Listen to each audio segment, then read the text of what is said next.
Hi అండి, మేము ఎక్కడికి వచ్చాము ఏంటని అనుకుంటున్నారా? మేమైతే రాజీవ్ గాంధీ ఇంటర్నేషనల్ ఎయిర్పోర్ట్కి అయితే వచ్చామండి. ఎయిర్పోర్ట్కి ఇప్పుడు ఎందుకు వచ్చారు అనుకోవచ్చు. మా హస్బెండ్ అయితే ఆర్మీలో వర్క్ చేస్తారని చెప్పాను కదా. సో తనైతే రిటర్న్ అయితే ఈరోజు అయితే డ్యూటీకి అయితే వెళ్ళిపోతున్నాడు. ఆఫ్టర్ 5 months తర్వాత వచ్చి 1 month అయితే మాతో టైం స్పెండ్ చేసి రిటర్న్ అయితే డ్యూటీకి అయితే వెళ్ళిపోతున్నాడండి. సో తనని పంపిద్దామని చెప్పేసి మేమైతే ఈరోజైతే ఎయిర్పోర్ట్కి అయితే వచ్చాము. 1 month మాతో ఉండి రిటర్న్ వెళ్ళేటప్పుడు మా హస్బెండ్కి అస్సలు ఇంకా 1 week అయితే వెళ్ళిపోతానన్న టైం నుంచి మా ఆయనకైతే ఇంకా నేను వెళ్ళిపోతానేమో, నెక్స్ట్ వీక్ ఈ టైంలో నేను డ్యూటీలో ఉంటానేమో అని అంటూనే ఉంటాను నాతో. ఇంకా ఫైనల్గా అయితే వెళ్ళే టైం అయితే అయిపోయింది.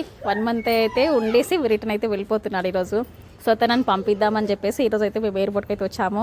వెళ్ళేటప్పుడు అయితే మస్తు బాధ అనిపిస్తుందండి, కానీ తప్పదు కదా, అన్నీ యాక్సెప్ట్ చేయాల్సిందే. ఒక ఇండియన్ ఆర్మీ సోల్జర్ వైఫ్గా ఉండి ప్రతి ఒక్కటి యాక్సెప్ట్ చేయాల్సిందే. తను దూరంగా ఉన్నా దగ్గరగా ఉన్నా సోల్జర్ వైఫ్గా గర్వంగా ఉన్నా వెళ్ళేటప్పుడు అయితే మస్తు బాధ అనిపిస్తుందండి.